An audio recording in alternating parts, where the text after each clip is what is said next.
Hi, this is Stephanie Miller from The Stephanie Miller Show. Please enjoy this exclusive clip from my show on Political Voices Network. Hi, John. Hi. Happy, I don't know, Indictment Month, maybe? Happy Pride? Happy Pride Month to everybody from here in a swelteringly hot 96-degree New York, and happy Heterosexual Fragility Month to all who celebrate. Yes, we were saying, Bob Seska was saying to us this week that he said, we've been celebrating Pride for how many years now? 50 years, he said, and why are Republicans crapping their cages this year? I just like when Bob Seska says Republicans are crapping their cages. Yeah. But anyway. Don't be so hard on them. So they have no ideas to sell to working class white people. They got to go back to fear. My God, it's like homophobia. I feel like I'm watching Captain Beefheart at the state fair doing 40-year-old hits. Well, Jesus. Get new material, Republicans. You thought when Donald Trump stood up at the convention and learned how to spell LGBTQ back in 2016 that they had finally dropped all this. We didn't realize they'd be so creatively bankrupt they'd have to go back to 1980s homophobic nonsense. Jesus. Could you take your organ out for me? Thank you for playing me? Marjorie Taylor Greene. I think it's great you play her for Pride Month. She gets to identify as a woman. Okay. Could you take your organ out for me? Not you, John, because you know they'll be damaged if you do, because that's like the first 7 rows of Sexy Liberal. Just come on, let me slap it on the table. All right. You tweeted Happy Pride Month, and remember, being gay is natural. Hating gay is a lifestyle choice. Oh, I love when you speak Bible. Dear fake Christian homophobes of Target Boycott, Ephesians is Paul, not Jesus. It's not LGBT people. It's not about LGBT people. Christ never said a damn thing against LGBT people. Christ commands that we treat them as we treat him, and clearly none of you bacon eaters obey Leviticus yourselves. Thank you. Thank you for calling out the bacon eaters. All the bacon. If you're a homophobic bacon eater, then I already know you've never read that Bible you pretend to own. Look, here's the deal, Steph. It's not hard. If you're a Christian who hears that 2,000 kids got abused by more than 450 clergy in Illinois, and your response is to boycott Target, because they put up a rainbow poster, then congratulations, you're not really Christian. We're here to call you out. Yep. I loved your tweet. I prefer to thump Bible thumpers with their own Bible. You are the best at that. May I just say? That's the whole thing right now. I mean, what do they hate about DEI? Is it the diversity? Right. Is it the equity? Or is it the inclusion? Why do they hate it so much? Is it hard to spell? Maybe that's the reason. Those seem like Christian values to me. What? It is Christian values, but ask the non-racist in your life why they hate diversity so much. Right. It's just so boring. These people are there. They've always been there. They're why the rest of the world thinks we're a bunch of amateurs in our debt ceiling negotiation. They're why they think we're all a bunch of backwards, racist, bigoted yahoos. We have to show up in greater numbers than them. 80-year-old Joe Biden keeps showing us how to outplay them. Yep, exactly. By the way, I love when you bitch slap right-wingers on Twitter. Somebody tweeted you, no one's born a homosexual. Homosexuality is a behavior. It's not something people are born with. And you said, so it's a choice that must be resisted? When did you choose to be attracted to women? Go ahead. That's it. Anyone who says that same-sex attraction is a choice that must be resisted probably has experience resisting it. And I'm looking at you, Mike Pence, you and me, bro, right now. Yeah. I'm glad Mike Pence is running, by the way. I'm looking forward to seeing his butt get kicked by margin of error in every poll. Yes. That's good. Yeah. And Chris Christie, Stephanie, we can dust off all our Christie jokes. Yeah, you said if he thinks he can still be president, I've got a bridge I want to shut down for him. That's a good one, John. That's a good bridge joke. Yeah, that's solid. It's going to be beautiful. Yeah. Come on back, Chris. We missed you. And one last one, can I just say, thank you for being such an amazing gay ally all these years. You said if you don't like gay people, take it up with the God who has created them for thousands of years in every society on earth that has ever kept records. Thank you, John. Look, people who hate minorities just really hate that they're becoming one. And I think most of these people, when they're on their own, would drop the bigotry. But this is the hive mind, It's like... And we just have to call them out. We have to call them out as being fake Christians and as fake Americans. You're going to talk about liberty. You're going to talk about freedom. And then you're going to deny your fellow Americans the chance to live most authentically. And you're going to pretend you're doing that because it's Christian. I'm sorry, man. I love the Democrats who are fighting for equality, but I'm tired of taking these punches. I don't think this party needs to be a bunch of piñatas. And I'm a big believer in taking the flag and the Bible away from these clowns. Thank you. Thank you. You also, by the way, said they call your Social Security and Medicare entitlements so you don't go and call them something silly like earned benefits. Yeah. Well, yeah. I mean, just another dumb thing Kevin McCarthy has done politically, right? Is just what do you call a politician who doesn't want to cut Social Security, but wants to raise the eligibility age to 70?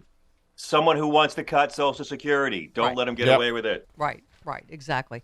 Let's look at the big bag of rats that is the Republican. Yes. Oh, first of all, Candace Owens tweeted, any person telling Trump that attacking Kayleigh McEnany is a good or justifiable idea simply does not have his best interest at heart. It's sloppy, and any worthy strategist would tell him as much. And you said, or maybe, just maybe, Trump is a horrible person with no impulse control. What, John? What? Yeah, I mean, I don't know why. Do they always seem to be surprised that he's horrible? I mean, always. He will be horrible to everybody eventually, right? Speaking of which, the big bag of rats that is Ron DeSantis and Trump so far. DeSantis drew laughs from an audience in Iowa after he said he used to say how great Florida was. Speaking of Trump, hell, his whole family moved to Florida under my governorship. Are you kidding me? Trump, meanwhile. I think we're just going to sit back. Mention some fun facts. He posted, for COVID death rates per state, Ron, as governor of Florida, did worse than New York. In education, Florida ranks among the worst in the country. And on crime statistics, Florida ranked third worst in murder, third worst in rape, third worst in aggravated assault. Trump said for 2022, Jacksonville was ranked as one of the top 25 major crime cities in the country, with Tampa and Orlando not doing much better. Fight. You're both, equally awful? Or... Honestly, all good points. All good points. DNC Ron needs to start paying Trump for all of his opposition research, Democrats, because he's doing it. The most beautiful thing is that they can't be each other's running mate now because they both live in the same state. Listen, hang on to your popcorn. It's going to get worse. Ron DeSantis is playing Survivor. He's just trying to outlast. He's really eerily certain that Donald Trump is going to have to drop out. I'm eerily certain that Donald Trump is going to get more fundraising done off of all of his indictments. And if he's indicted anymore, my racist relatives are going to go bankrupt sending him checks. Yeah. DeSantis is reporting offering access and in one case a job to buttress his online army. He's apparently he's hired a right-wing satire site to write jokes. Those really paid off. Yes, the Babylon Bee. Oh, them. Yes. Oh, God. Yes. Babylon Bee, yeah. They're awful. Yes, Trump has been known to tweet. By the way, it's possible to read all of the Babylon Bee while passing through TSA airport security and never once violating the no jokes rule. Yes. You can do that. Okay, that's good. Trump has been known to tweet stories from the site not knowing they were jokes. Yes, the Bee reciprocated the affection with shots at the president's enemies.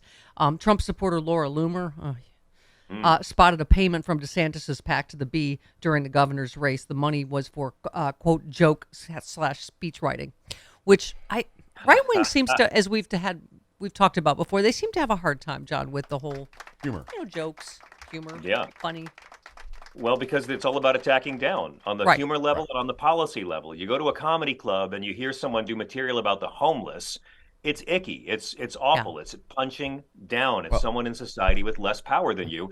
If you're drunk enough, it might get a couple of laughs, but you'll feel dirty when you go home. Yeah. That's what the Republicans do on a policy level. Everything is about punching down on the most vulnerable among us. Yeah. It's why they're not really Christian as well. So, this is their game. And at least with Donald Trump, they're punching up. And it's strange because we've never seen them do it.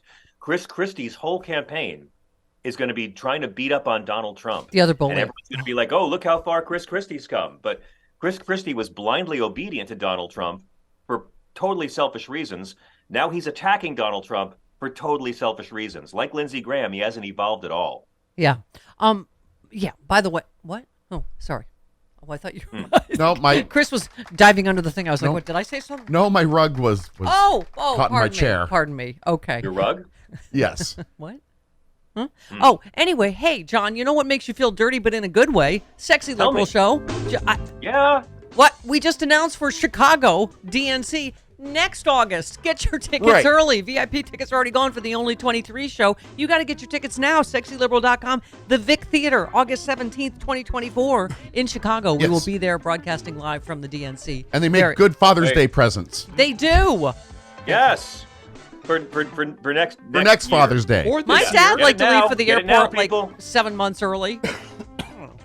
7 hours early. Get it now and give it as a gift and laugh about it with your loved ones for the next 14 months. It's there you go. Simple. Yes. There you go.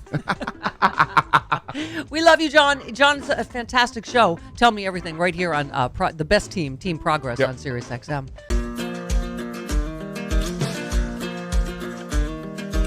Republicans say they won't cut Social Security, Medicare, or Medicaid. But can honest, hard-working middle-class Americans really believe what these politicians say? Republicans said they wouldn't overturn Roe v. Wade. Here's what Supreme Court Justices Gorsuch, Kavanaugh, and Coney Barrett said during their Senate confirmation hearings. Roe v. Wade. It is a precedent of the United States Supreme Court. A good judge will consider it as precedent of the United States Supreme Court. Roe v. Wade. It's settled as a precedent of the Supreme Court. Roe is not a super precedent, but that doesn't mean that Roe should be overruled. Well, we saw how that turned out. They played us for fools. Tell your elected officials to keep their hands off of our Social Security and health care benefits. Fool me once.